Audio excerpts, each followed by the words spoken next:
Okay. Shanghai in the background, or Actually, it's not. It's Tianjin. Tianjin? Yeah, Yeah, Tianjin is close to Beijing. Beijing. That's right. Yeah, I Yes, think it's one of the yes. spot where the British came, during the Oh, yeah, 1800, yeah.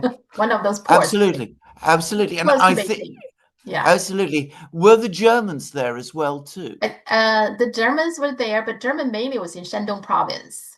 Right, right. Yeah, and then after World War One, that's where during the peace, Paris peace talk, the the Treaty of Versailles was regarded by the Chinese very angry because British and the France they want to give that to Japan. Instead, That's right. Germany has been defeated. Instead of Yeah, giving back to China, they want to give it yeah. to Japan. And on that matter, actually, the U.S. eventually it was with the U.S. Help that China got the Shandong back. So that one, Wow, interesting. the U.S. did well. Not Woodrow Wilson, but who was the president after him? I should remember Yeah, that. Harding, Warren Harding, Yes, Warren Warren Harding Harding. was in office for only 2 years, but he That's did right. that one thing that's really That's good right. that Yeah, I think he's underappreciated. The Chinese, we yeah, talk about a lot that it was with the help of the US that eventually China got yes. Shandong back.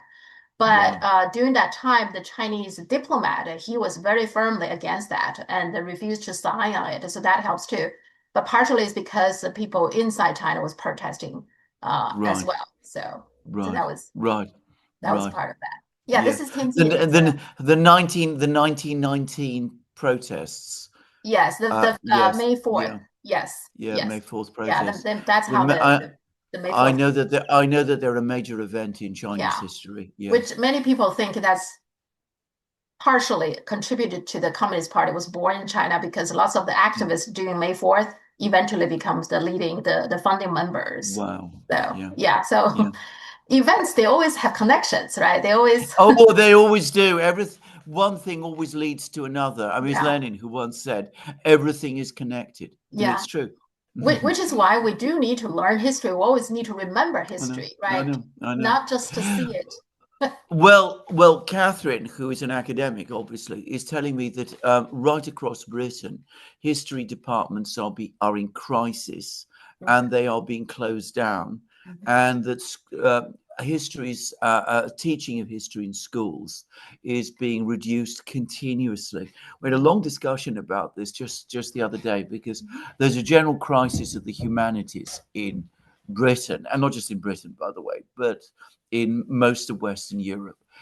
And obviously, as a humanities lecturer, she teaches English. Mhm. She's obviously at the forefront of it. But she says, as bad as the situation is for English, in for history, it's much worse. Which is also something I think British should pay a lot of attention since British are very proud of their empire. They should. I No, would think they're they not. should. They're not. As we discussed in a Yeah. recent program, they don't talk about it. I No. mean, there are some British people, very conservative, old-fashioned British people, who are very proud of their empire. Mhm. But as a general matter, within British society, it is the unmentioned subject. It's Mhm. it's it's the non-topic, which, in my opinion, explains everything. I mean, in order to understand why Britain is in the mess, is as the situation it is in Yeah. today, you need to understand the empire, Mhm. whose end is only a relatively recent Yeah. Yeah. thing, actually. Yeah. But as I said, it is impossible to talk about it today. And proper histories and proper novels about it, and discussions and memoirs, they're barely ever published. They just want to remember this glorious British Empire, and that's it. Yeah, Right? They don't want to yeah. study it like in detail. No, no. Yeah. I mean, right. I mean, the number of people in Britain who know, for example, that in 1860 the British Army reached Beijing Mhm. and burnt down the Yeah. Imperial Palace. I can tell you that the percentage of people in Britain is probably in the low zeros of Mhm. 1% or high zeros of 1%. Yeah, Yeah. I mean, that kind of granular knowledge of British history simply doesn't exist here.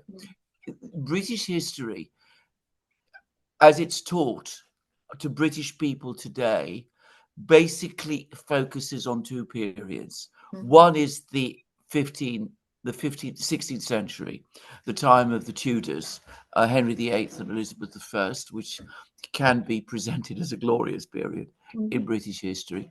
And the other is the Second World War, Mhm. with a focus on the period between 1938 and 41. Mhm. I mean, that is the only; those are the only two periods of British history with which British people have any familiarity with.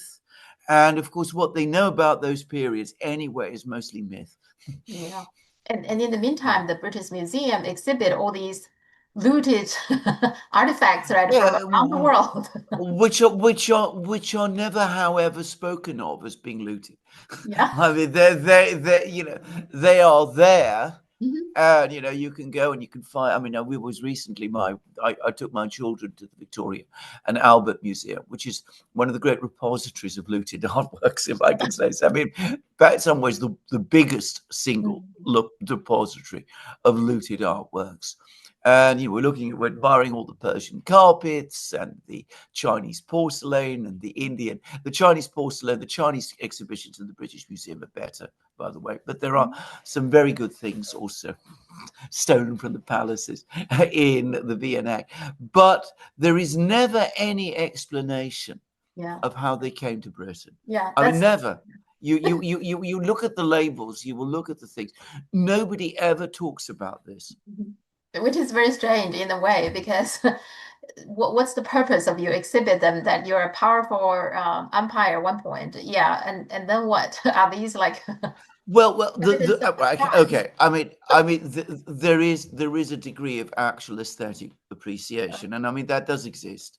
So, Persian carpets, Chinese porcelain, they have their fans, and if you look here, you'll find all kinds of books Mhm. about all of these topics Yeah. written by Western Orientalists, English and American Orientalists.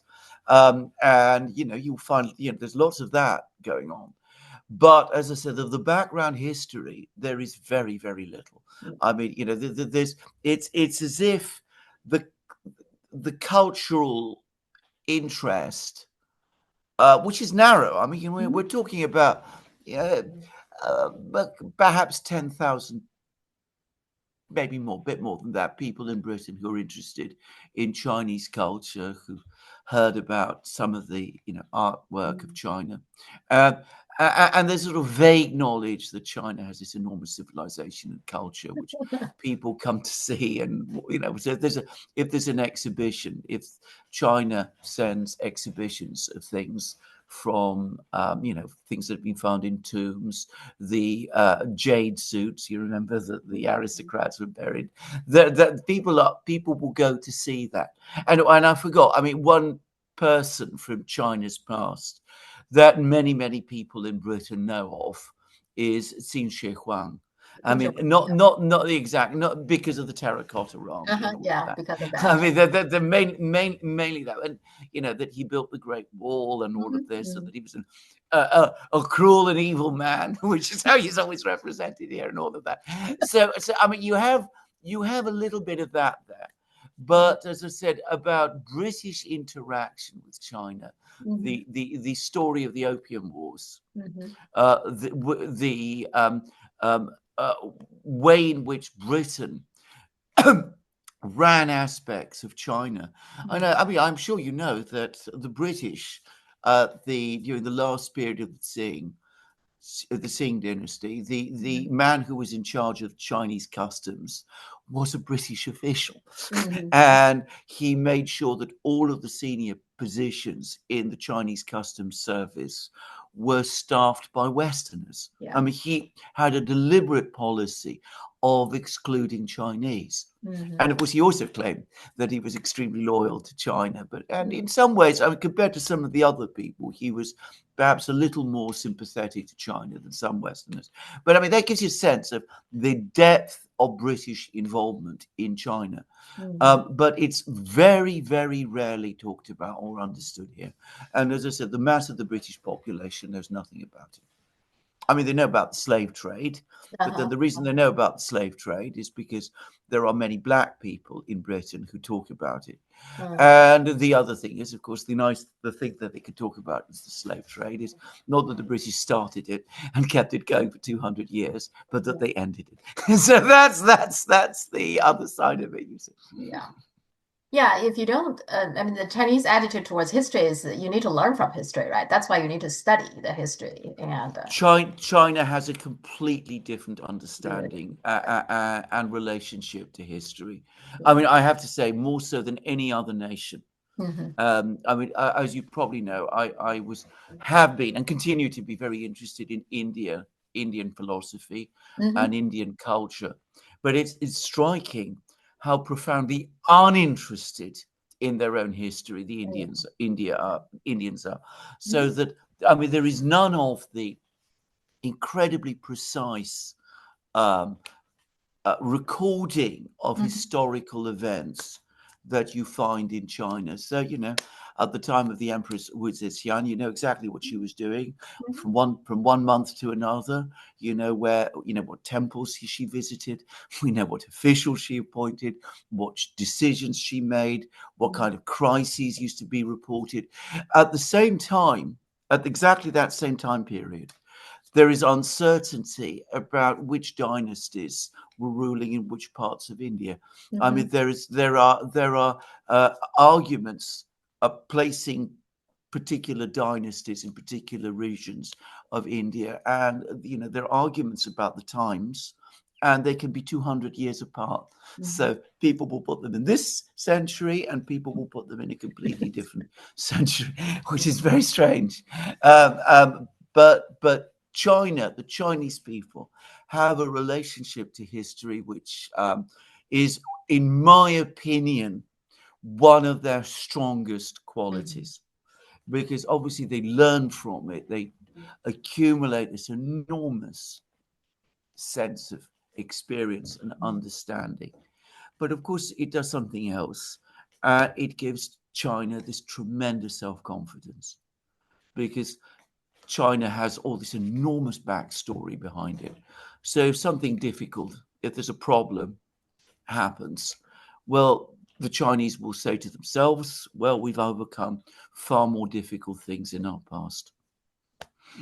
Yeah, and today, Mm. October 1st, is the Chinese National Day. So it Which means is which I am very well aware, and may I congratulate you and all Chinese people who are oh yeah, watching our program yeah. on this special day. Mhm. And my words about Chinese history were lead to some extent intended to lead up to this very thing. As I Yeah. said, a tremendous day and one which all Chinese people should celebrate and do celebrate. Of that, I have no doubt. Yes, and it is a very, I think by any standard, a very impressive development for that 76 years, right? Yeah, Considering how China was when it first started. yeah. So I think Chinese people have all the reasons to be very proud for their Well, achievement. yes. I mean that one should even have to answer a question like that Yeah, in the affirmative. yeah, Just goes to show how completely bonkers we've become in the West mhm, about all of this. We'll no doubt discuss this further in our yeah, programs, but I was again been reading things in the US that they've been writing about China without paying any reference, by giving any reference to the fact that today is Chinese National Day. But the kind of things that they've been writing are so crazy that, again, one really does wonder what planet these people are on.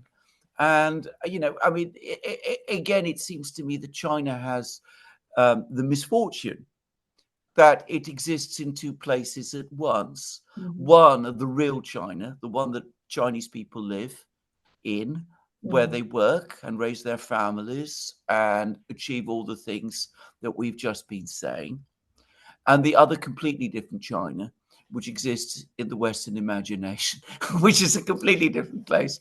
And the two have absolutely nothing in common with each other except the name. Well, Marco Rubio, he did send a greeting to congratulate, so he did that.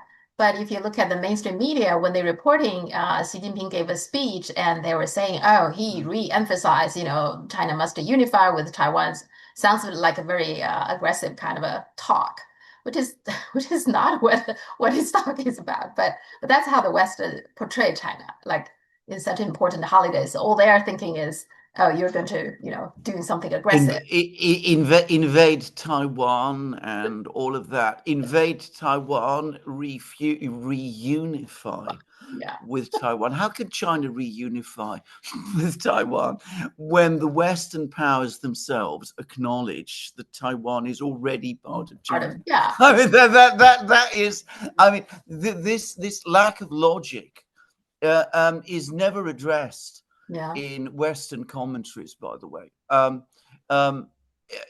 People never talk about this. Hmm. Anyway, Yeah, there we go. yeah, exactly. Yeah, they never recognize the fact that even Yeah, Taiwan's own constitution doesn't say it's a country, it's part no, of Republic of China. So it's still China. correct. It's So still yeah, China. Yeah. yeah, It calls, as you rightly say, it calls itself that. yeah. All right. So China is celebrating national holiday, and U.S. Government is shutting down. Well, I don't quite understand that. Normally, they would have a CR, continue the resolution. So this time, the two parties are so, I guess, so divided or something. They don't even have a CR. What is your take on this whole shutdown? Well, I mean, I didn't spend very much time on this because this is the kind of theater and psychodrama that the United States goes in for. I mean, I suspect that the reason it's happened is because it suits every party. It suits Mhm. Trump because Mhm. he thinks he can embarrass the Democrats. It suits the Democrats because they can tell their base, look, we're actually standing up to this evil despot and tyrant, Donald Trump. It Yeah. suits the Republicans because they can then pretend that they're the people of sound finance responsibility when I mean they're nothing of the sort. So we go through this regular ritual because it happens quite often now.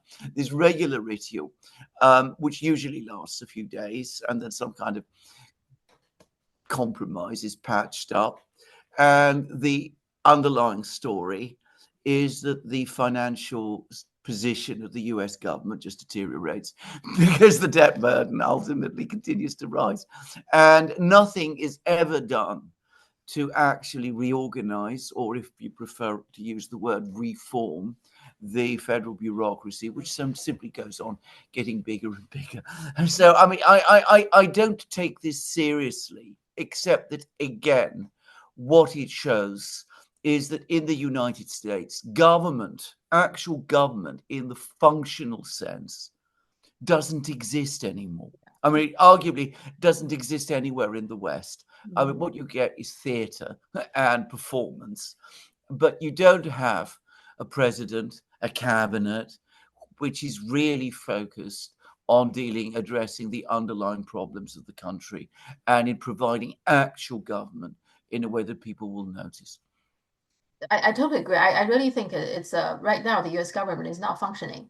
Not just Trump. I think it's not. Yeah. There's so many things not working, but like the Congress, Johnson, Speaker, he refused to swear in a newly elected Congresswoman from Arizona. There's a special election, and Yeah. this woman, Adelita Guryaba, I think I've got her name right. Yeah. She won it's a fair and square kind of election, and she won the seat. But Johnson refused to swear her in. And the main reason, apparently, now Johnson never admitted to that, but he said, okay, we don't have a regular session. I will swear her in the regular session. Well, part of the reason they don't want to have a regular session is they don't want to, supposedly, they don't want the Democrat to push through their bill to keep the government open. But Yes. there's another layer of that is there is Thomas Massie and Marjorie Taylor Greene. They are putting forward a bill to force a vote on release the Epstein file. Yeah. Okay, and they need one vote. They have 217, and this one woman would be that of 218 vote. And Johnson doesn't want that vote, so No. doesn't. As a result, he doesn't swear her in. How can you do Exactly. that? That's his Well, job. How can Well, again, when governments are reduced to this kind of thing, when it's all down to wire pulling yeah, and abusive procedures. yeah, By the way, we have lots of that in Britain today. I mean, that goes on all the time here. But when that happens, when a political system is reduced to something of that kind, then you are entitled to talk about decay. I yeah, mean, it is a proper, functional, dynamic system full of energy and purpose simply doesn't work in that way. I mean, I again, as somebody who did train as a historian, I mm, can say that absolutely conclusively. I mean, backstairs maneuvers, wire pulling, use of procedures, lawfare, all of these are signs of increasing dysfunction of a political system that is losing control and is abusing the instruments of power in order to retain it. yeah. And by the way, you were talking about this Epstein shadow is all, Now, it just came out that Sarah Ferguson is somehow there's a Yeah, scandal related to that as yeah, well. yeah, It just yes. shadows all the time. Okay. Yeah, absolutely. And now she's the divorced wife of Prince Andrew, Mhm. and it turns out that separately from Andrew, she too was a friend of Epstein's. Now he clearly had an agenda Mhm. of getting close to the British royal family. I mean, he was clearly working to that end. I mean, it's not a coincidence that all of these people were his friends, but it Mhm. is very interesting. And it's very interesting that Peter Mandelson, who we Mhm. talked about in a recent Yeah, program, was also his friend. yeah, And it does beg many questions again about why Epstein was so interested in Britain. Just yeah, say, yeah. And in general, I feel like Sarah and Andrew, they're kind of bad news for the royal family. I feel oh, they yeah, absolutely. Yeah, lots of absolutely. that. I mean, absolutely. I mean, well, they have been for a very long time. I mean, Ferguson deeply embarrassed the royal family Yeah, by having a public affair yeah, while she was still married to Andrew back in the 90s.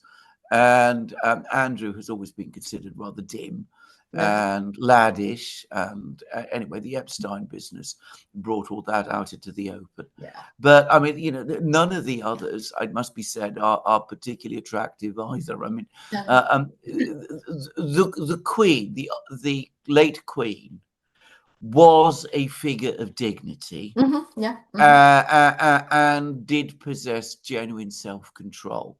She was not always, by the way, particularly nice, and I know that there were some people who did not like her. Hmm. But anyway, the public image was was a good one. Hmm. But no one else can that be said, including, it must be said, the current king. Yeah. Yeah. Yeah. Well, we'll see. The Epstein, like you said, that the Epstein just never disappear. It's No, always no, it's always hovering. Absolutely, yeah. yeah. Yeah. The other thing got lots of attention, I think probably around the world, not just in China, but certainly lots of people talking about is this all the generals, all the high-ranking officials Yeah. now are called to DC to have a meeting by Pete Hegseth and the Donald Trump giving speech. Now, what exactly the purpose of this meeting? What's your take on that? Well, you couldn't have worked anything out from listening to the speeches that Hegseth and Trump delivered, because they were absolutely empty. They were one cliche after another, sometimes expressed in very coarse language. But I mean, the idea that you would call 800 senior military Uh-huh. officers to tell them things like that is ludicrous. I mean, you could, by the way, see the faces of some of these people, and they were obviously very angry at Mhm. having been pulled from their various posts to come to a meeting and to have to listen to nonsense like that. Now, Eve Smith, who is the editor in chief of Naked Capitalism, which is a very, very good website, by the way, Mhm. a very interesting news site, and whom I slightly know and think Yeah. highly I, of. mhm. She has suggested that, in fact, the real purpose of this meeting was to provide cover for other secret meetings that might have been taking place in private between Trump and Hegseth and some senior military officials, to brief them about plans to start wars in potentially one of two or perhaps both places. One is against Venezuela. And I should say that I'm getting friends of mine in the United States are contacting me, and they're telling me that they know people in the military who are being called in and told that to get ready for war.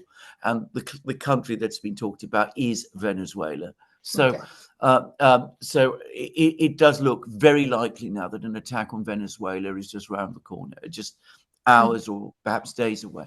So that might have been one thing that these people were all talking about, or some of these people were talking about. But I think the other one, the big one, is Iran.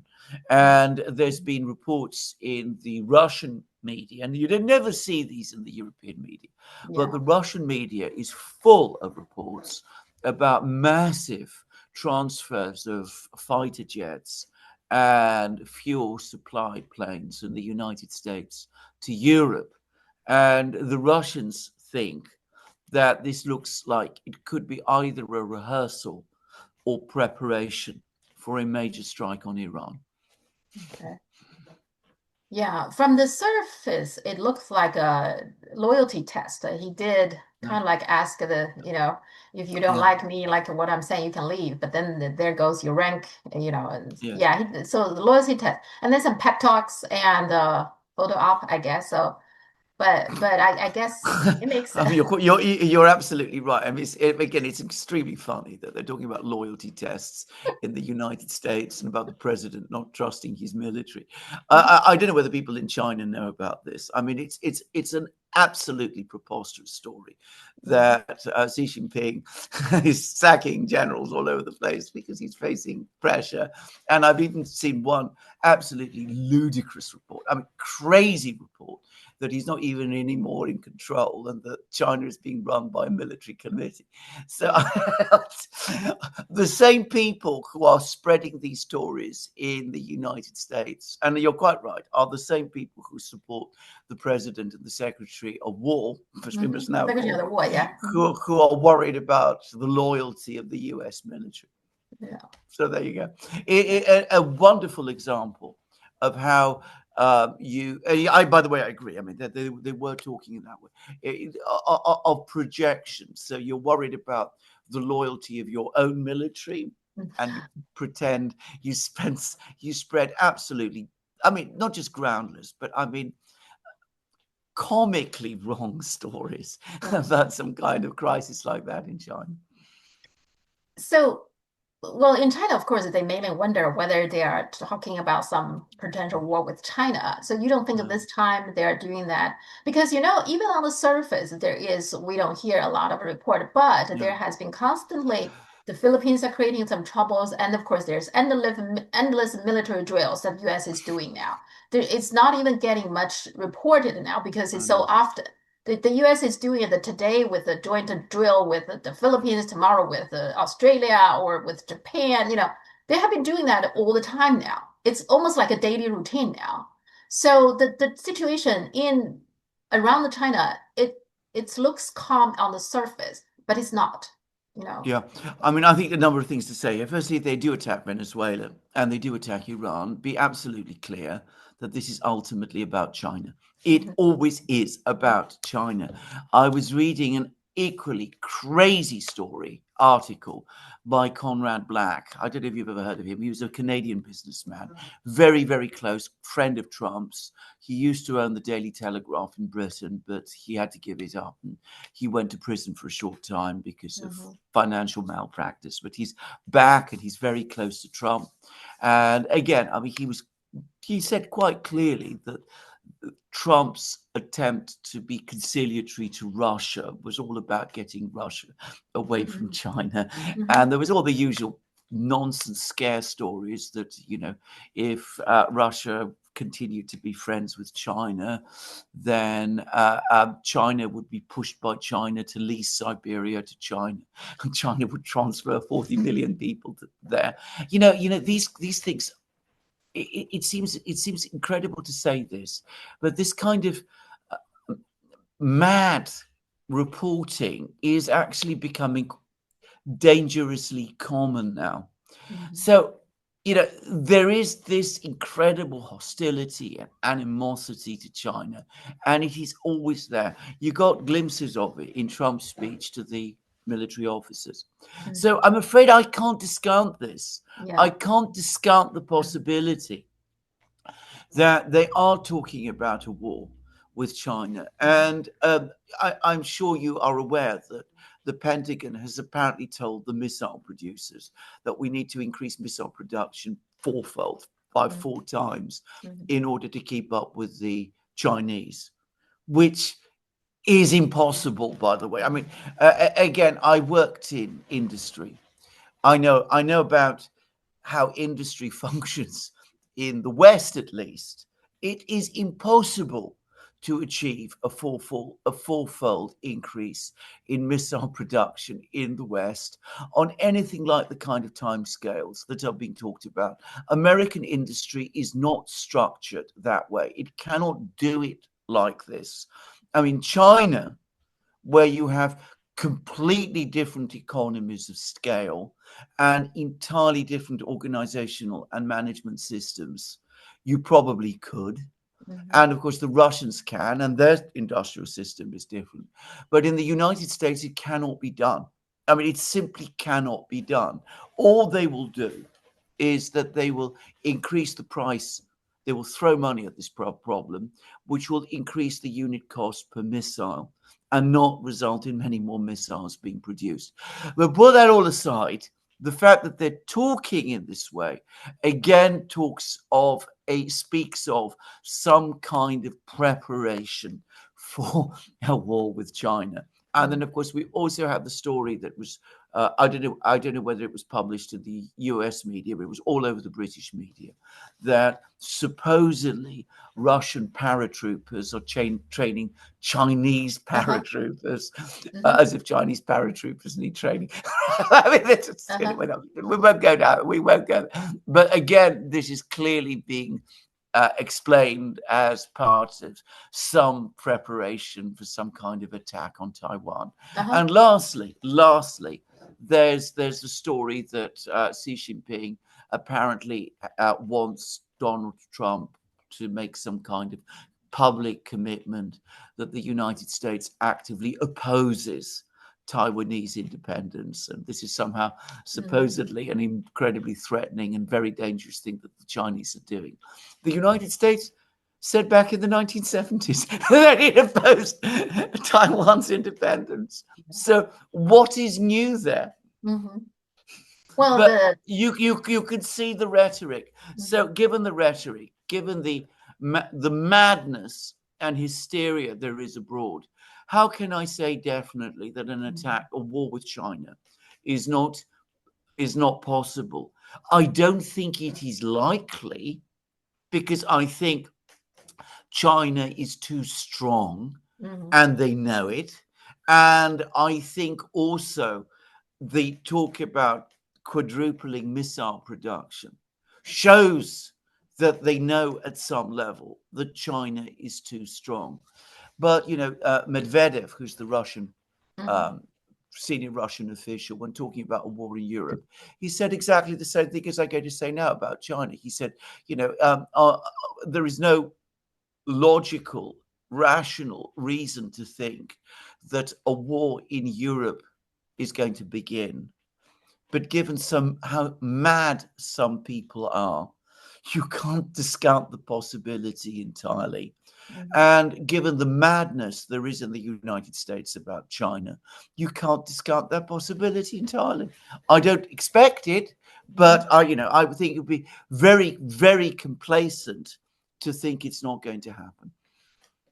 Yeah, the article you're talking about, Washington Post had an article about Yeah, that, and about yeah, China with the help of Russia to, and they always and they always use the word the timeline like 2027. yeah, They tend to believe that before 2027, China is going to try to reunify with Taiwan.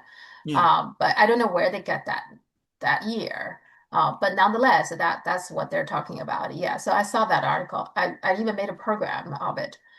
And I think I mean, China needs Russia to trade in its paratroopers. I mean, yeah. anyway, I'm not going to go there anyway. Well, and then also recently the U.S. House Armed Service Committee, they had a few members, 3 members visited China. Yeah, And plus, there is one, those three yeah, are Democrats, and then there is one Republican from the Foreign Affairs yeah, Committee. So the four of them visited China. And one thing it does seem like that they have been talking about is that they think that there is no regular communications between the two militaries, the US and the China, is a dangerous thing, which I agree. I do think yeah, that's a dangerous thing. yeah. But of course, they never mentioned that US and China military had the regular communications until Nancy Pelosi visited Taiwan. So she's the Exactly. one who, I know. I No, guess, caused well, this. they never say that. The other thing about that visit, which was, I agree, it was a positive sign, Hmm. and Xi Jinping and Trump had a telephone conversation, Hmm. and that also seemed a positive sign. But we are now getting into this very dangerous situation with this administration, where it appears to engage in diplomacy, and all it is doing is lulling the other side Yeah, into some kind of false sense of complacency, and then it yeah, launches an attack. It did that with Iran hmm, in June, yeah, and it did that, as we remember, with Hamas and Qatar just a hmm, few weeks of just 2 weeks ago. yeah, And I'm not saying they're doing the same. China, it would be a very crazy thing hmm, to do it with China, but you can never be completely sure about these yeah. things. Uh-huh. And yes, I agree. Contacts with the Chinese military contacts are necessary, but ultimately it's American actions that have caused them to break down. Hmm. And contacts between militaries can only go so far anyway if the political relations are not fixed. Yeah, and then apparently also after they left, there's some leak come out in the Chinese media saying another purpose of their trip is to ask for rare earth. Apparently, that's what they're trying to do. Well, So, that's what he's really. Well, that's obviously then what he's really all about. Because, yeah. I mean, going back to that story about producing 4 times more Hmm. missiles, how are you going to do that if Hmm. you don't have the rare earths? Because rare earths are essential. So they Hmm. want China to provide the rare earths so that they can produce the missiles with which they will attack China. Yeah. By the way, on that, they're now complaining that they've given money to the Argentine government to stabilize its finances, and that Argentina is now selling soybeans to To China. China. Hmm. Yeah, Yeah. Yeah. Yeah. Besson had a text, apparently. Somebody spotted. yeah, Yeah. That's an yeah. interesting story. Okay. Well, Uh, it tells you how China is at the center of of everything. everything. Yeah. Yeah. Okay, let's talk a little bit about globalist, internationalist, Yeah, that kind of thing. yeah. The reason I want to talk about that is, when you look at the TikTok deal, Larry Ellison, for example, there's footage floating that he was talking how important Israel is, and then you combine that with Netanyahu openly said right now the most important purchase is TikTok. Mhm. So it seems like for these Zionist oligarchies in the United States, these are US citizens. Michael Dell is another one, and Anderson Holowitz. Yeah, All these are Zionist Americans. Their loyalty should be with United States. yeah. But it does, I don't feel that. I don't feel their No, loyalty is with United States. I'm no, not even sure their loyalty is so much towards Israel, although no, that seems like they're claiming. But if they're truly loyal to Israel, they should know what Israel right now is doing. It's hurting Israel in the long run. So these people, I think you guys, at Duran, you call them the globalist. Can you Yes. explain to my Yes, audience who yes, are these yes, people? yes, because I think a very key thing to understand is that when China talks about globalization, for example, Hmm. it means something completely Yes. different. Yeah. I mean, the Chinese idea of globalization is a system where countries, nations, people in those nations are able to trade and conduct business and good economic relations with Yeah. each other Hmm. in conditions of peace and stability, international stability, and there are accepted rules and norms which are followed. And effectively, what they're talking about is, as I said, a stable international system which covers world trade Hmm. and in which everybody, every nation has a particular economic stake. So, I mean, that's the Chinese conception of globalization, Yeah. which is an uncontroversial one, by the way, and ought to be uncontroversial, and which is a very, very long storied history in the West. In the 19th century, for example, the free traders in Britain who were opposed to empire, it's Hmm. important to say this, and opposed to war, had people like Cobden and Bright and Adam Smith going back further, they would have endorsed this vision that China has. China is sometimes referred to as a mercantilist Hmm. system where the state controls everything and controls trade in order to accumulate power and all of that. That was the system that Cobden, Bright, Adam Smith, and Ricardo and all those people opposed. But China's actual rhetoric and praxis is quite different. It aligns more, as I said, with the 19th century British free traders. So that's China's vision of globalization. Now, what my colleague Alex Christofor and Hmm. I mean when we Hmm. talk about globalization is something completely different. Hmm. For us, globalization is a economic and social and political structure where a defined class of people have basically separated themselves from their societies and their states, Yeah. no longer treat states, nations, as valid entities, uh, reject any attempts by states to place constraints on their behavior, for example, by requiring them to pay taxes. Hmm. That's a key Hmm. thing. And basically function outside the traditional nation state based system as sort of entities that exist beyond it. And to the extent that they recognize certain particular states, like the United States, as important, it's because they see those particular states, like the United States, as their first and foremost to protect their interests, Hmm. their supranational interests, Hmm. and to enforce the system that benefits specifically themselves. So we're talking about, if you like, an international oligarchy Yeah. of money that is no longer politically or institutionally anchored. Now that absolutely does not exist in China. I mean, you Hmm. don't have anybody. I mean, name any Chinese businessman, he or she Hmm. remains a Chinese business person. They're not international business people or cosmopolitan business people in the way that the people we've just been talking about are. And you're absolutely correct. I mean, yes, I mean, some of them may have some sentimental feelings about Israel, but Hmm. ultimately, it's not about Israel. It's Hmm. about the system of global wealth and power that is concentrated in themselves. And undoubtedly, they do believe at some level that this is the future of humanity, a kind of, you know, non-political system.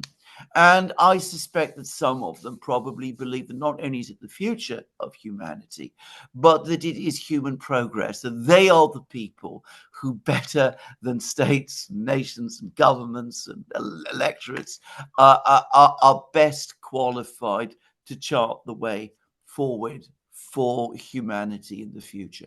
So it's a profoundly different type of globalization. And it absolutely does exist, by the way, and they write extensively about themselves. There's no shortage of commentary and discussion and all of that about this.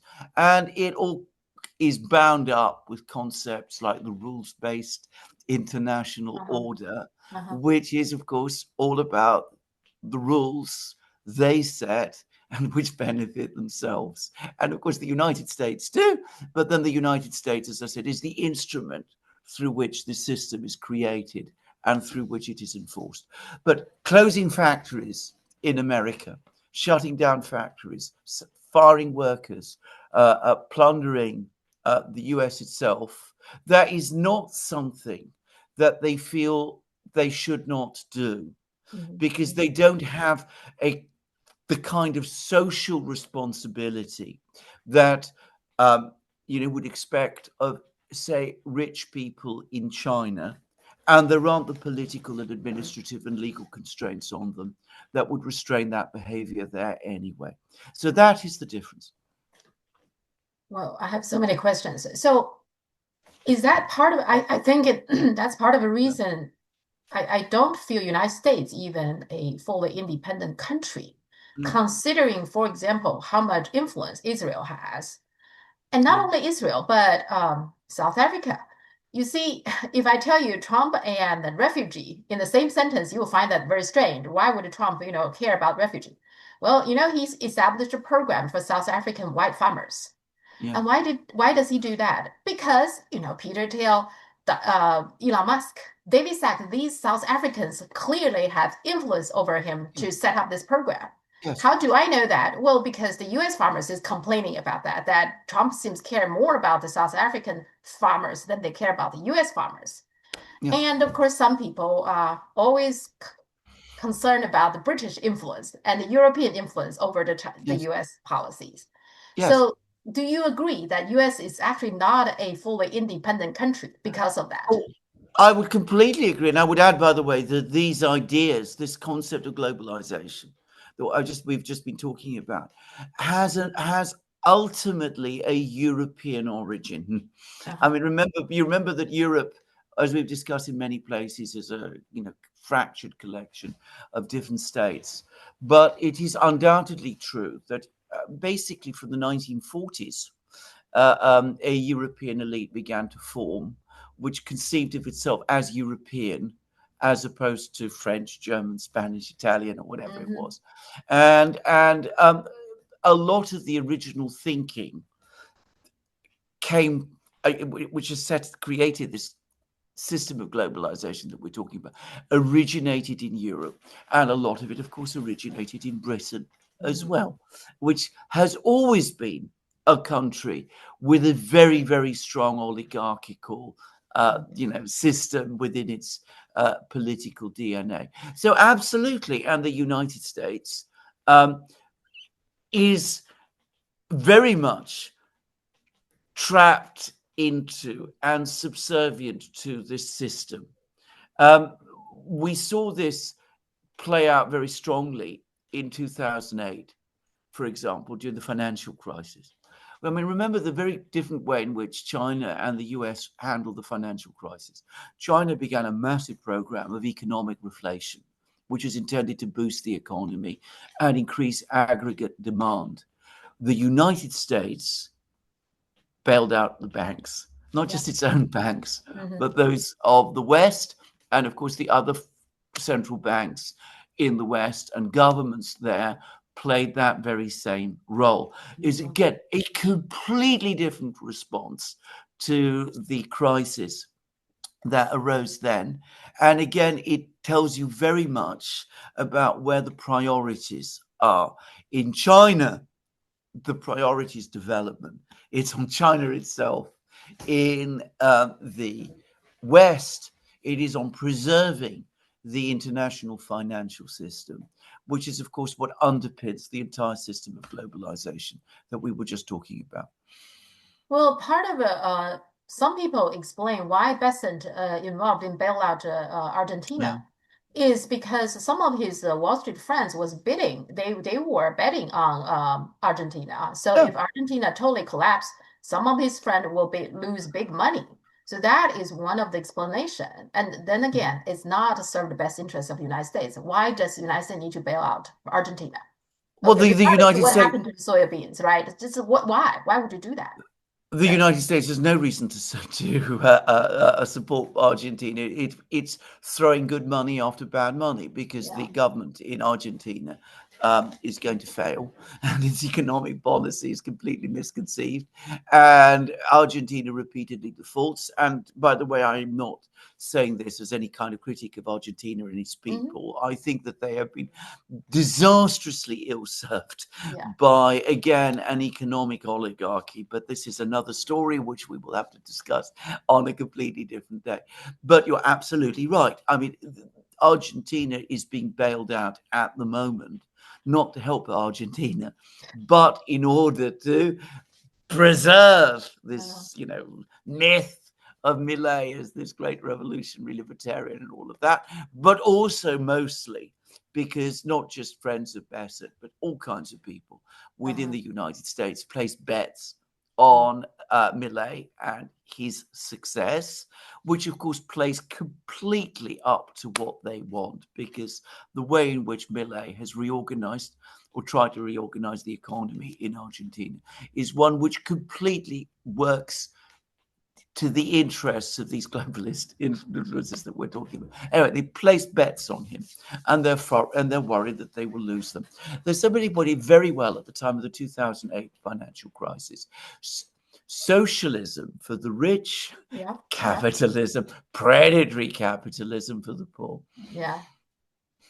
And then how do you put internationalist, compared to Yeah. this? What's the difference Yes. there? Yeah, okay. So internationalism, and remember, I was part of the old social democratic socialist European left. My Mhm. father, as I've discovered, I mean, he clearly had communist sympathies. Uh-huh. Anyway, so this is very much the old world of which I was a part of, and it basically developed.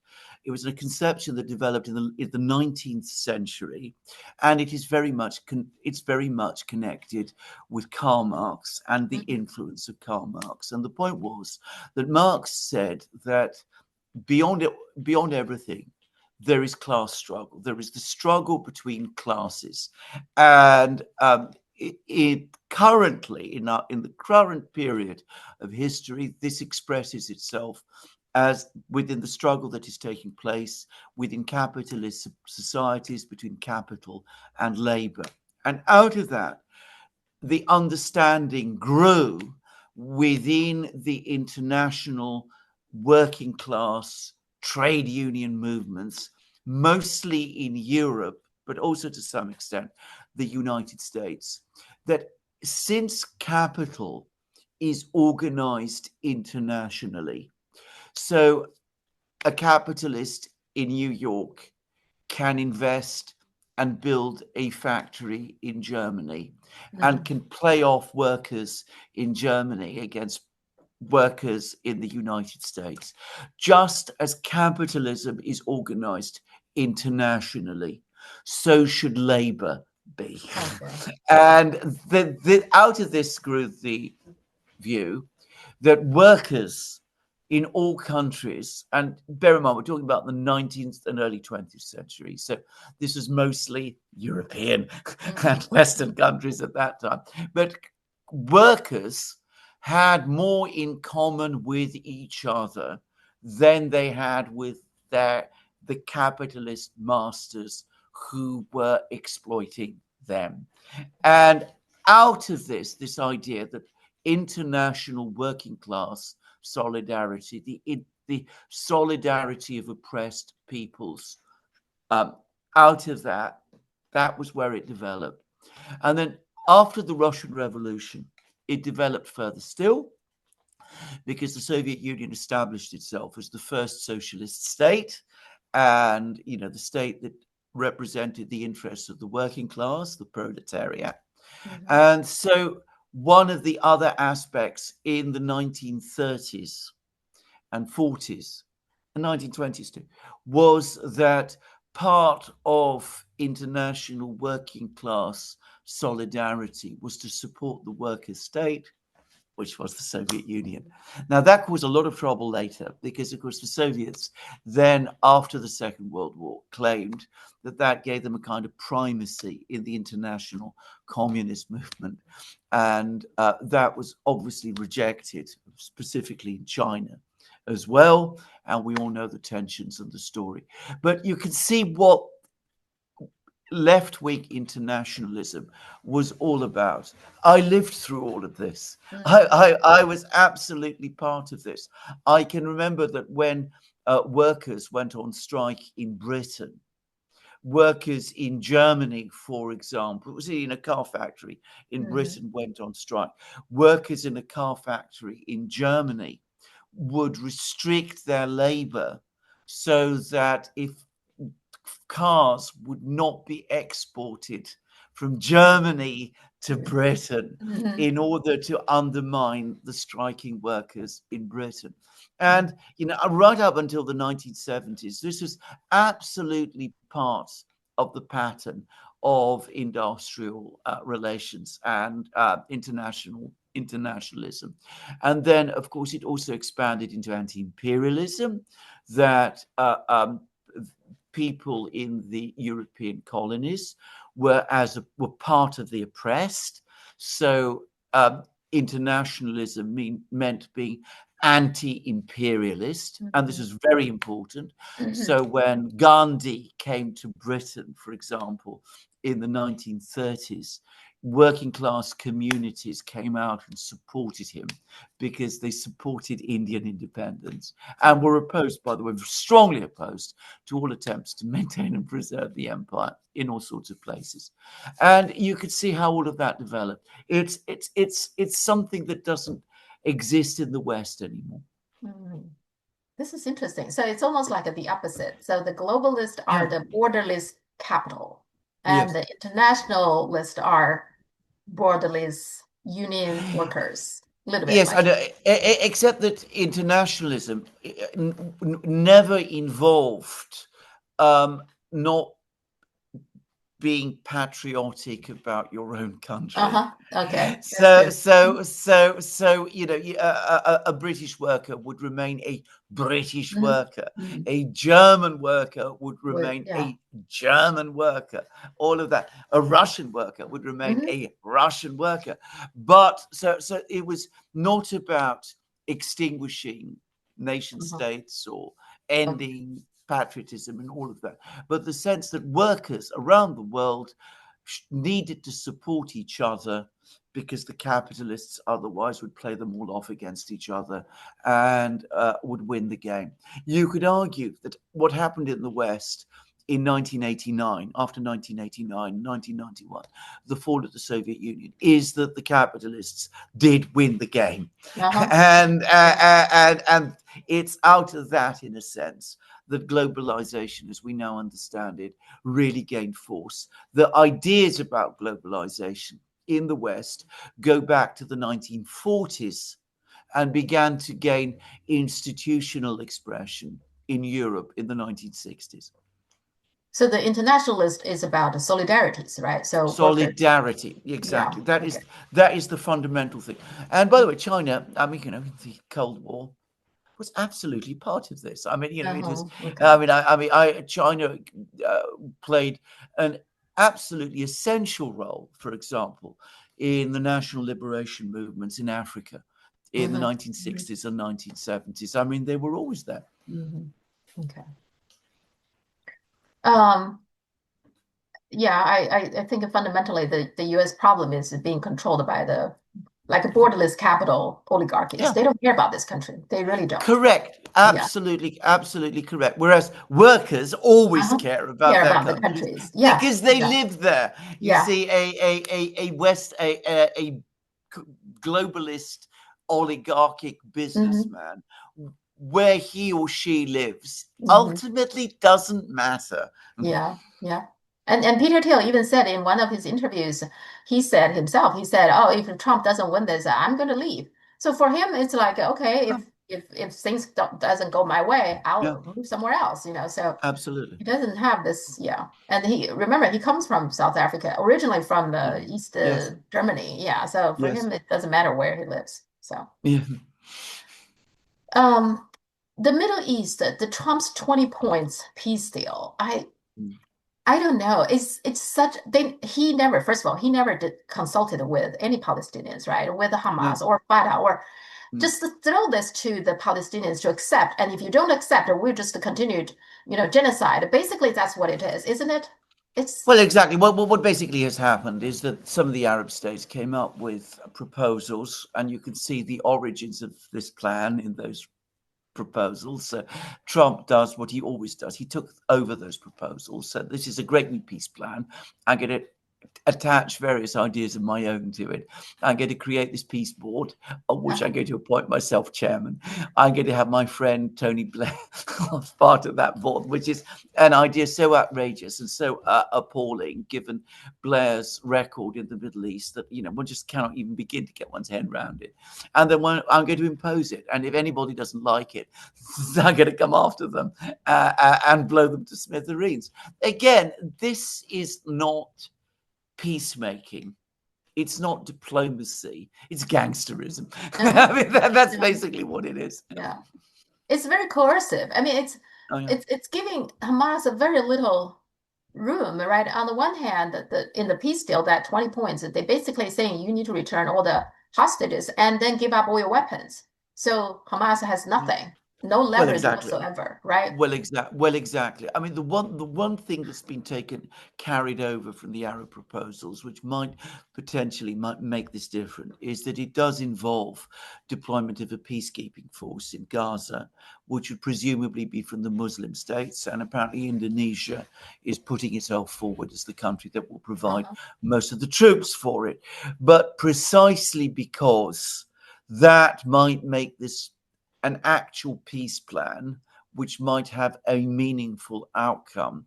I don't believe that this peace force will ever be sent to Gaza, and I don't believe that this plan will ever work in the way that it's supposed to do. Ultimately, this is all about disarming Hamas, and that's all it is. Well, I know Indonesia offered that, but now you have Trump and Tony Blair in control. They can say Yeah, no to that, right? They can just yeah. put Well, in they will. US and British soldiers basically Yeah, taking over. yeah, And yes. then what? If IDF doesn't pull back, why would we trust IDF at all? That they Well, would gradually pull out? They won't. Well, exactly. I mean, Hamas was not consulted. This wasn't discussed with them in advance. The Arab states weren't apparently properly consulted either. As I said, this is exactly the way the Trump administration does everything now. It decides things by itself. It negotiates with itself, and then it tells everybody, "Look, this is the decision we've made. You must accept it and do as we wish." And of course, it's not going to change anything. The war will continue, the violence will continue, but they'll be able to say, well, we had this wonderful plan, this opportunity for peace, and it was these wicked people in Hamas who Yeah. basically turned the Yeah. proposal down. Yeah, I think that's what's going to happen. And Mm. it's almost like a Balfour Declaration over again without Yeah. asking any Palestinians. Just Well, throw it at them. Like you have to accept. yes, And if you don't accept that, then it's all your fault. We'll uh, continue the genocide, right? absolutely, absolutely. In the meantime, surprisingly, Netanyahu did apologize to Qatar. What's your take on that? I'm very suspicious of this. Well, I mean, it's a completely phony apology. I mean, he did it because Trump wanted him to. But Netanyahu doesn't mean his apology. And I don't think anybody believes that he does, straightforwardly. Do you think they're like you said they're probably preparing to attack Iran, so Yeah. they don't want the Arab countries to because angry with Israel so much, so they will support Iran, maybe more or less a little bit on the Oh, Iranian that's side. that So, that that that is exactly what it's all about. I mean, okay. the agenda now is to attack Iran.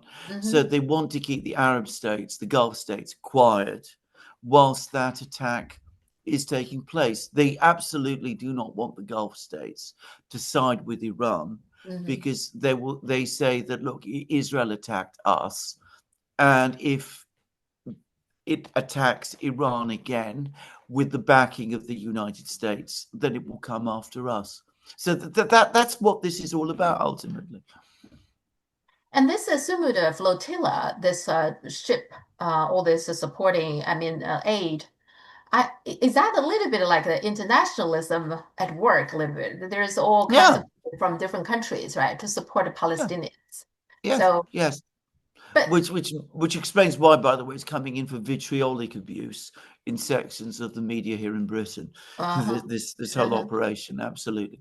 So the British pretend that they want to see peace in Gaza hmm. and recognize the Palestinian state, but when it comes to actually doing something practical, they especially when it is done through popular initiative, Yeah. you can see that they oppose it. I do think I have a lot of respect for these people. Um, Oh, it's it's put all so the do I. governments at shame. I think none of the government really do anything. These are just regular people, out of their anger towards against, very much against the genocide and voluntarily doing all this. Those are that's not very easy. I think I completely agree with you. I yeah. mean, that is exactly what it is. And I agree with you about the fact that one should have respect for these people who are doing this also. Yeah. Now, why is Maloney? I mean, first she came out, send Navy ships to support them, but then she had a change of mind. My understanding is she is under a lot of pressure from Italians. They are strike now. Italy is now Um, in kind of a big crisis in a way because lots of people are striking now. But then she pulled back of. So what exactly is she's trying to do here? Well, opinion polls show 70% of people in Italy horrified by Hmm. what the Israeli government is doing. It is very, very opposed. Meloni, whose position is not particularly strong in Italy, I mean, she's the leader of a coalition government, and she faces people within the government who don't agree with her on many things. So she went along for a time with supporting this move, but ultimately, I think that her closest alignments are with Donald Trump. I mean, it's always seemed to me that way. And I think Trump probably, the Americans probably communicated to Meloni that they're not pleased. And so she pulled back. I don't think she's going to be prime minister of Italy for very Yeah. much longer. By the way, I know there's an awful lot of people who talk about her as a very successful and effective Italian prime minister. I'm not sure why Yeah. people say that because I've seen no evidence of this myself. Yeah, me either. But maybe compared to other EU leaders, maybe she probably spent a little bit more time on her domestic issues. I don't know, probably. Yeah, Because all the possibly, other leaders, possibly. they don't seem to do Yeah, anything to their yes, own exactly, country. Yeah. ex- exactly. But you know what they say? There was a French prime minister, Pierre Mendès France, very, very famous man in his day, forgotten today. But he once said, to govern is to choose. Uh-huh.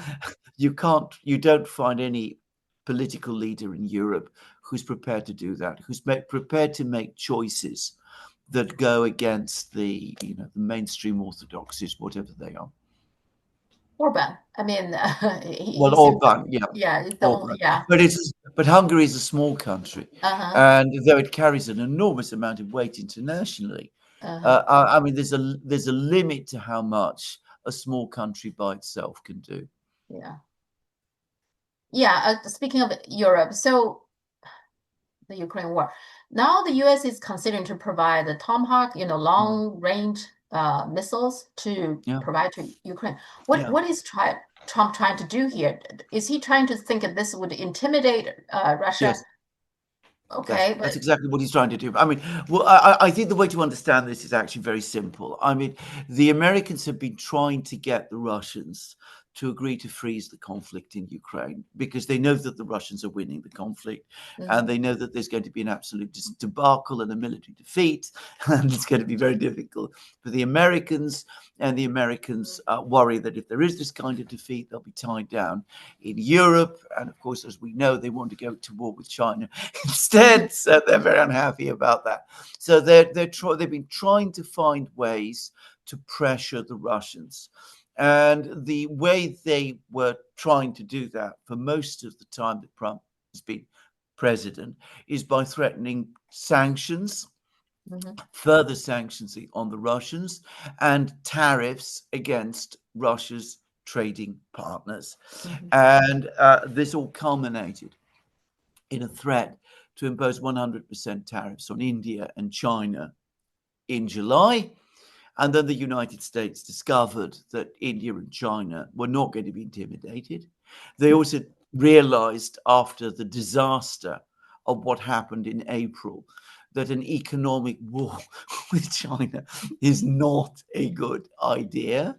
They also perhaps grasped the rule that I have spoken about so often, that you do not bluff China. That is the greatest single mistake you can make, because your bluff is always going to be called. So they realize the tariffs on China aren't going to work and will simply lead to retaliatory action by China, which will be very, very bad for the US and Western economies. So they've had to rethink, and they realize now that tariffs and sanctions are not going to achieve the result. So what do? Do they change their approach? Do they come to the Russians and say, well, look, we understand you're winning the war, let's try and find a way forward? No, they still want to freeze the conflict, and so now they are trying to threaten the Russians with long-range missiles. And that's really what it's all about.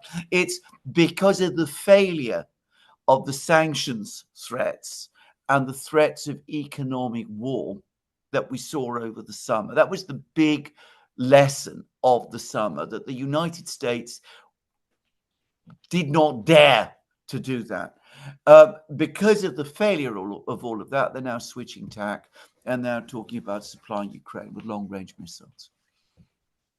And in the meantime, all these drones that flying supposedly from Russia, but it seems more likely that it's probably, I don't know, Ukraine is sending them to make things worse or something. I mean, but the reaction is kind of strange in a way. I don't feel any of these countries, like Poland, like Denmark, they really want to get into a full-scale war with Russia. But at the same time, they talk up about this matter Yes, also. yeah. So what exactly do they want? Well, there was an extraordinary speech by Radek Sikorski, who's the foreign minister of Poland, and he said that Europe is actually in a war with Russia. It's actually in a war with Russia, but it's not the sort of war we're used to. I mean, we're not actually fighting them. So what they basically want is to have it both ways.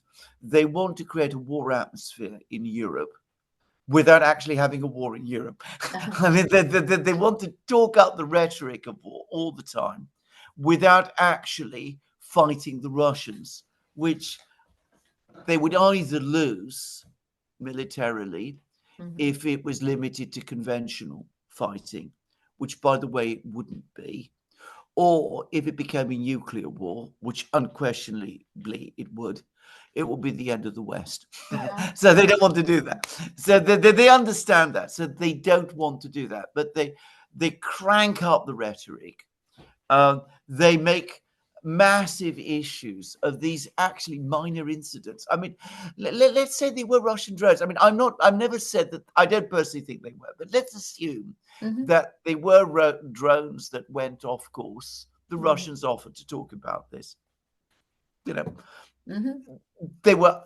had no explosives. They were not targeting anybody.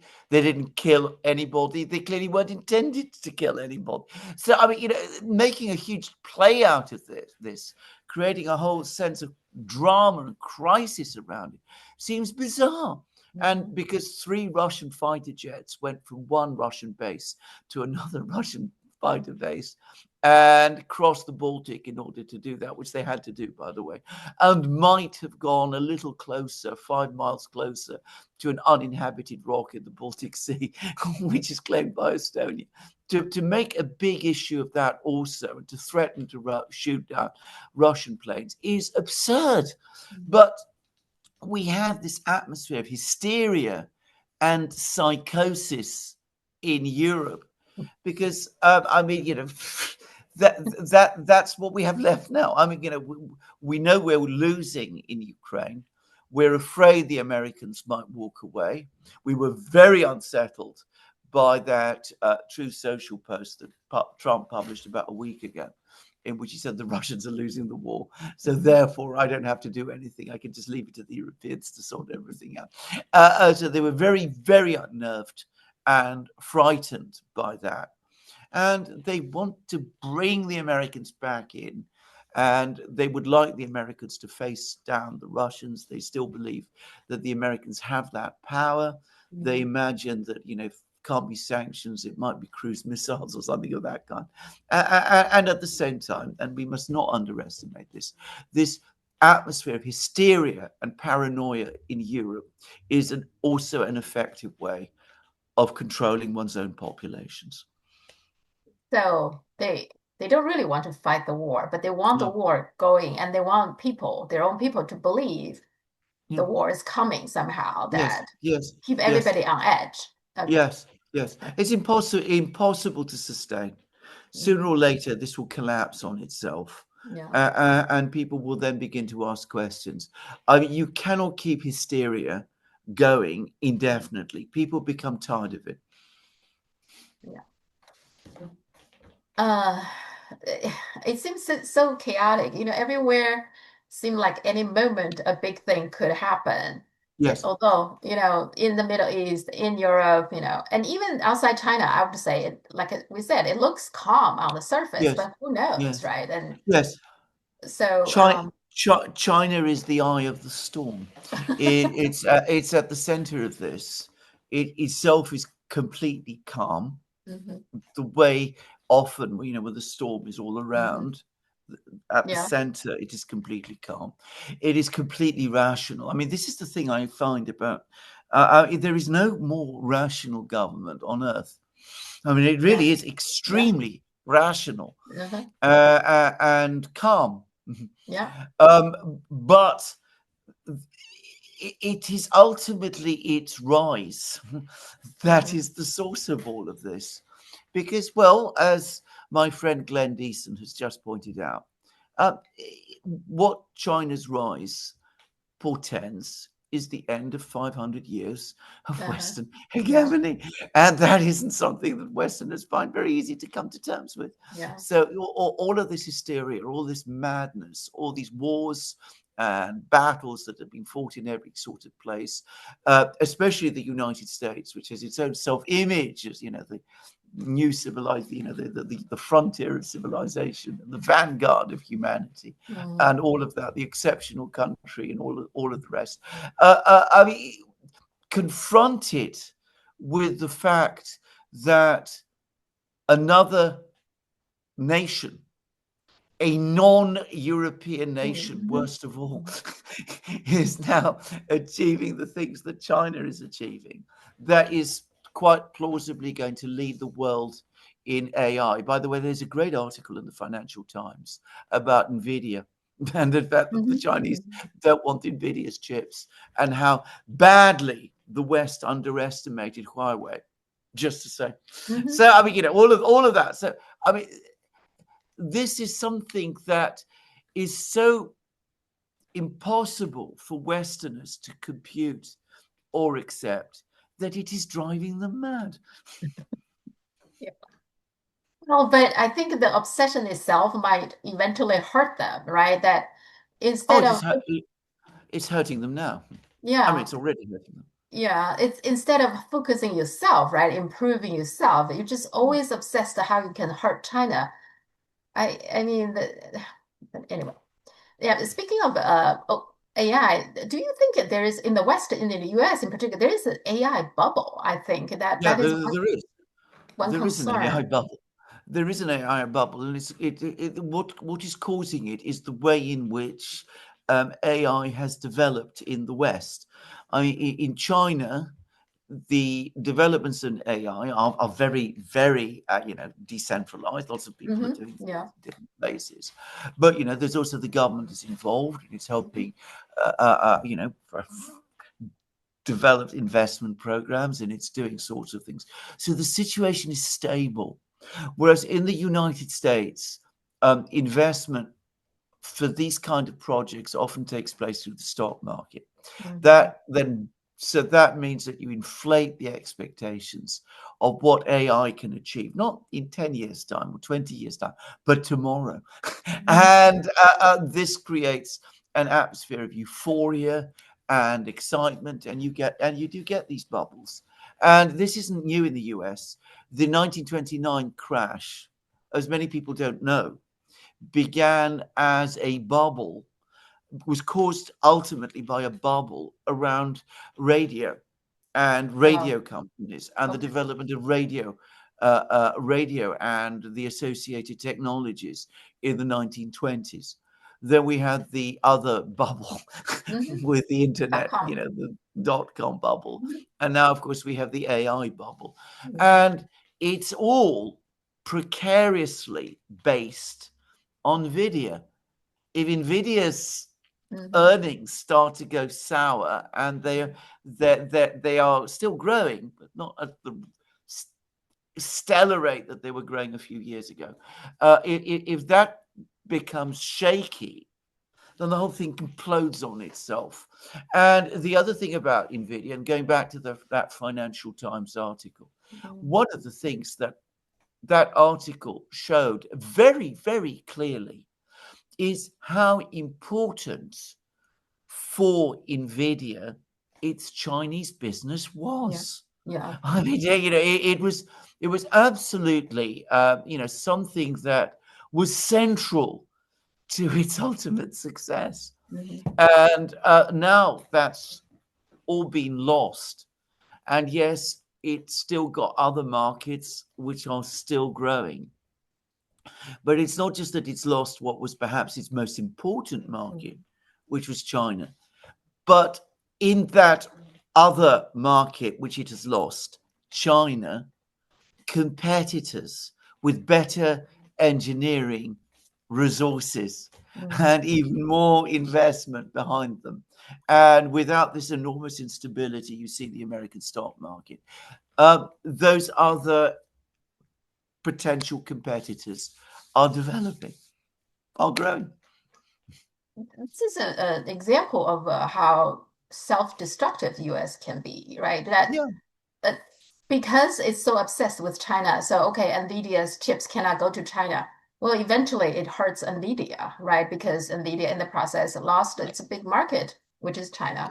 That's hurting the US company, NVIDIA, right? I So mean, it's you're absolutely right, Sophia, and I'm tired of saying this. I yeah. mean, it is. I've been saying this, oh well, for all the time that I've been doing commentary, that this approach is both unnecessary because it looks for enemies where they don't exist, and it's ultimately counterproductive. Yeah, you just look at some of their actions, it's kind of like you already can sense that it's not making sense. Like Nvidia is investing 100 billion, I think, to OpenAI. In return, OpenAI is going to use that money to buy Nvidia chips. That seems to me like a Oh no, scam. it is a scam. I mean, that is exact. I mean, it's a Ponzi scheme. It's a kind of Ponzi scheme. It is. It's not. It's not a marketing policy or an economic policy or an industrial policy. It is creating a perpetual motion machine. Yeah, You yeah, know, I yeah. mean, that is exactly what it is. It is, yeah. And it's also OpenAI also announced they're going to invest 300 billion to Larry Ellison's Oracle to build a data center. Well, the whole OpenAI market value is less than 300 billion. Yeah. Where does he get the money to put into Oh, data center there? It's just the whole thing is. Oh Anyway. no, absolutely. I mean, no, I mean, nothing is being done properly. I mean, Mhm. again, you're talking about China is investing on building up its energy systems, Yeah, yeah. which is an absolute part of this. And bear in mind, that's a state-directed system. Russia is too, by the way. Putin did a Hmm. very interesting speech. He talked about Russia building up nuclear power plants because that's how they're going to do it because of the climate issues. And he said that we're going to position the data centers close to the nuclear power plants because Hmm. that way they will get the The power they need. power. Uh-huh. The United States isn't doing anything like this. They're still locked into fossil fuels. Well, yeah. Well, speaking of that, yesterday I had a half-day power outage, just like that. It's going Absolutely. to be more Yeah, frequent. People are saying that. absolutely. So Yeah, the good thing is there we you do go. now have a generator. So so Yeah, yeah. Well, I there you go. overcome that. Well, there, But well, well, there you go. There you yeah, go. but it's going to be, yeah. And for Trump, like they do pay attention to the electricity problem, but for Trump, how to generate power, his solution is he said he will tore down all the red tapes, which means, no more Yeah, regulations. But these kind of things, you do need the regulations, right? You do need a planning. absolutely. You can't just let people wildly building everything everywhere. It's going to be, I don't know, it's inefficient and counterproductive in a lot of ways. But that's You know how, something? Oh, yeah. absolutely. If you have a completely fragmented Mhm. electricity generating industry, which is what we're coming to in the United States, Mhm. and you also have in Britain, that inevitably leads to a greater degree of Mhm. regulation. It Yeah. the one follows logically from another from the other, and it also makes the system, in a sense, more bureaucratic. Uh-huh. If you have a more planned system of energy generation, you don't need all those regulations and all that bureaucracy because you can impose them. You can impose disciplines through the planning structures. Now, this is obvious. Again, anybody who works in industry understands this. How many people in government do? Well, not according to Trump. His solution is, no planning, No. nothing. You guys do whatever you Nothing, want. exactly. Yeah, Anarchy, yeah, yeah. 19th century anarchy, and then through some system of spontaneous combustion, it will all uh-huh, happen. uh-huh. And then if something happens, then the taxpayer is holding the bill. So yeah, that's Well, that's right. Yeah. yeah. The last thing, talking about OpenAI. OpenAI now they're going to launch an app that is similar to TikTok, a kind of a social media, but they only allow, I guess, the focus on is AI generated films and movies and short movies, etc. Okay. Now, this thing affects all of us, right? Since we are all content creators. What's your view on that? Well, I mean, it's another synthetic thing. I don't think it's going to succeed. I mean, Me, they're not going to reproduce the kind of discussions that we have had, yeah. and people will always want to listen to that kind of discussion. The thing about AI Mhm. is that it's based on data which Yeah, has already been generated by someone. yeah. So, I mean, all you're going to get if you rely on AI ultimately is, particularly if you control AI in the way that they want to do, you're Mhm. simply going to get the same things regurgitated again and Yeah. again. By the way, I've seen lots of AI generated pseudo films. Uh-huh. You can find them on YouTube, by the Uh-huh. way, Uh-huh. and they're all the same. Yeah, they're Every not one that of good. them. Honestly, they're They're not not that that good, absolutely. And I good. mean, Mhm. I agree. they always have, well, I should be careful what I say, I suppose, but I mean, they always have young pictures of young women who look Uh-huh. Uh-huh. impossible. Yeah. Let me Yeah. put it Yeah. like that. Yeah. Or cute animals, they have Yeah, those kind of exactly, things. Yeah. But exactly. No, yeah, it's not very original. I agree. Yeah. no, Okay. We'll see how it goes. So that seems like the yes, next big thing. I think help them continue the bubble. Maybe, I yes. don't know. We'll see. Yes. They don't anyway understand what AI is, and Hmm. they don't understand how to use AI. Yeah. I mean, Yeah. AI is revolutionary. It's going to Uh-huh. change everything, but they don't understand it. They don't understand the technology. They imagine that it's going to be like the computer in Star Trek. That it's Hmm. able to do its own thinking and reach. I mean, one day maybe we will get something like that, but that is not what AI is. AI is a tool. It is a massive, enormously powerful tool that human beings can use. And, one of the things that I've heard some people say who know about China is that it ultimately, contrary to what many people in the West believe, it's very human-centered. Yeah, I do think of it. Lots of people probably overestimate what AI can do. Yeah, it's a They tool. misunderstand it. They misunderstand it. They've got it wrong. Whereas, as I said, I think in China, partly because of the way it's been developed and the fact that so many more people are involved in developing AI in China. It's not a small group of oligarchs, people like Elon Musk and Peter Thiel and all of those who have a very top-down perspective on AI. The way it's being developed, there will be a much wider popular understanding of it than there will be in the West. And it will integrate into life, everyday life, much more quickly.